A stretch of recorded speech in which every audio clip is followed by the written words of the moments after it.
आप सभी लोगों का मेरे इस यूट्यूब चैनल पे दिल से स्वागत है। अगर आप मेरे चैनल पे नए हैं तो प्लीज़ मेरे चैनल को सब्सक्राइब ज़रूर कर लीजिएगा और आपको अगर मेरी वीडियो अच्छी लगती है तो लाइक और अपने दोस्तों रिश्तेदारों के साथ शेयर ज़रूर कर लीजिएगा। जो स्टॉक मार्केट का मेरा दूसरा वीडियो है, बहुत जल्द मैं अपने चैनल पे लाने वाला हूँ। जो मैं शेयर रिसर्च करके आप लोगों के साथ शेयर करता हूँ, उस स्टॉक में जो मैं प्राइस बताता हूँ, खरीदने का जो प्राइस, जो सपोर्ट लेवल, जो टारगेट रहता है, आप जो खरीदने का जो मैं प्राइस बताता हूँ, आप उसी रेंज में जो मैंने परचेज़ करने का जो खरीदने का प्राइस बताया, उसी रेंज में आप खरीदने की कोशिश करें, तभी आपको प्रॉफ़िट होने के ज़्यादा चांस होंगे। और जो मैं सपोर्ट लेवल स्टॉक का जो मेरा सपोर्ट लेवल होता है, वो जो मैं स्टॉक का सपोर्ट लेवल बताता हूँ, गलती से भी अगर वो अपना सपोर्ट लेवल स्टॉक तोड़ देता है, तो आप उस शेयर से बाहर हो जाएँ।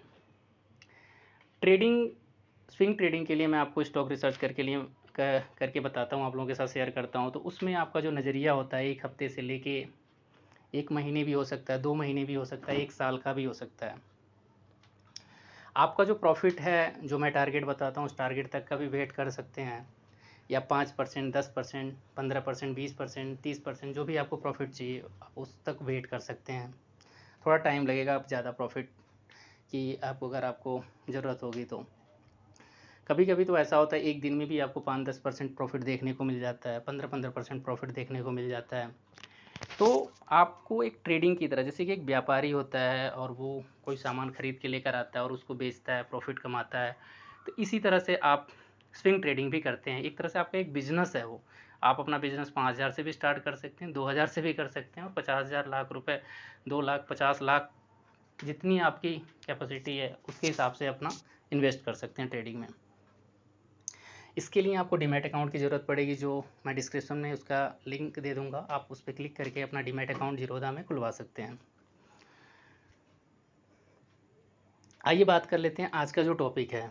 जो पेमेंट बैंक है और जो कॉरपोरेट जो बैंक है, कॉमर्शियल बैंक हैं, उसमें अंतर क्या होता है? तो सबसे पहला जो अंतर होता है, जो अगर आप पेमेंट बैंक किसी को रजिस्टर कराना है, तो सबसे पहले उसके पास 5 साल का वर्किंग होना चाहिए, 5 साल कंपनी बने होना चाहिए, वो बैंक 5 साल पहले बना होना चाहिए। 5 साल जब वर्किंग पूरा हो जाता है, तो वो पेमेंट बैंक के लिए अप्लाई कर सकता है। उसके लिए उसकी जो कैपिटल की रिक्वायरमेंट होती है, आरबीआई के हिसाब से 100 करोड़ होती है। उस बैंक को 5 साल पूरा हो जाना चाहिए और उसका जो कैपिटल है, जो पूँजी है, वो 100 करोड़ के करीब होगी, तभी जाके वो पेमेंट बैंक के लिए अप्लाई कर सकता है।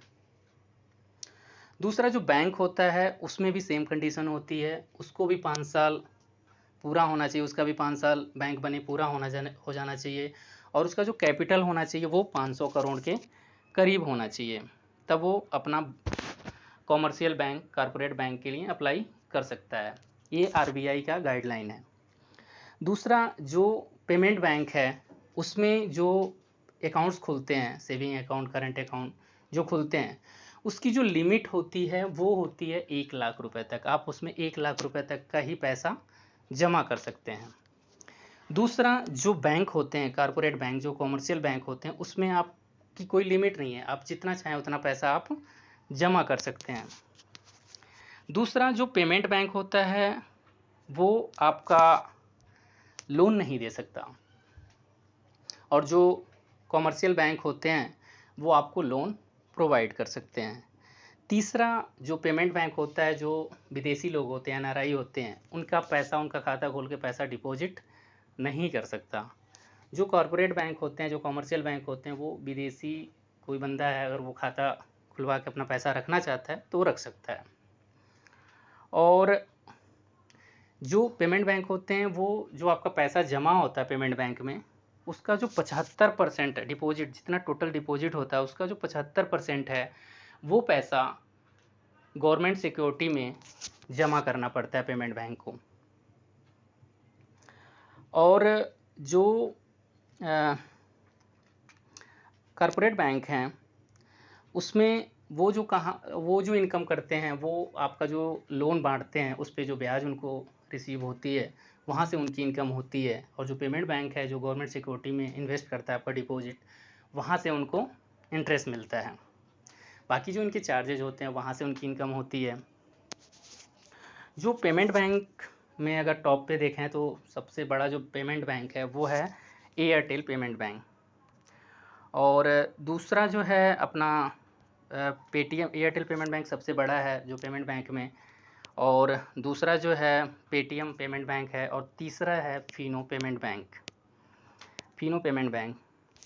और जो कॉमर्शियल बैंक हैं उसमें जो सबसे बड़ा बैंक है वो है अपना एचडीएफसी बैंक, और जो अपना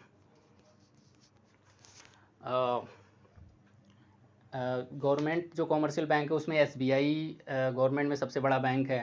बैंक ऑफ बड़ौदा, जैसे आप बीसीसीआई में देखेंगे बैंक ऑफ बड़ौदा भी टाई अप हुआ है, तो वो एक तरह से कॉमर्शियल बैंक है। बाकी सारे जो हैं एक तरह से पेमेंट बैंक हैं। इन्हीं सब बातों के साथ मैं अपनी बात को विराम देता हूँ। मिलता हूँ अगले वीडियो में। जय हिंद।